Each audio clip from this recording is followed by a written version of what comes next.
तुळजाभवानी मंदिराच्या संवर्धनाच्या कामावर संभाजीराजांनी आक्षेप घेतलेला आहे। चुकीच्या पद्धतीने मंदिराच्या संवर्धनाचं काम होत असल्याचं संभाजीराजांचं म्हणणं आहे। मंदिराचा इतिहास बाधित न होता विकास गरजेचा आहे असं संभाजीराजे म्हणाले। महाराज, जी मंदिरात कामं चालू आहे त्याची पाहणी केली आहे, काय वाटलं आपल्याला त्याच्यात? नाही, मी मुळीच समाधानी नाही आहे। कालच माझं मुख्यमंत्र्यांची सुद्धा बोलणं झालेलं आहे। मी मुख्यमंत्र्यांना सुद्धा विनंतीपूर्वक सूचना केली आहे। पूर्ण शिखर खाली उतरवायचं, किंबहुना राज्य पुरातत्व खात्याने काही निर्णय घेतले त्या पद्धतीनेच जायला पाहिजे। अशा दृष्टीने घाई गडबड करू नका, कारण का ह्या मंदिराला फार मोठा इतिहास आहे।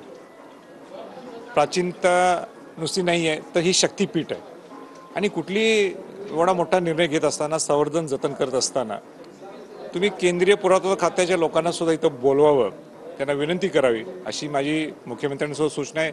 महाराष्ट्र सरकारला सुद्धा ती सूचना राहील आहे। काही ती घाई गडबडींनी काही ती करून, म्हणजे उदाहरण तिथल्या भिंती सुद्धा जे साफसफाईची जी पद्धत चालू आहे, सँड ब्लास्टिंग ही पद्धतच नाही आहे पुरातत्व खात्याची। माझी विनंती राहील सरकारला, वेळ हातातनं गेलेली नाही, तुम्ही डेव्हलपमेंट करा, विकास करा।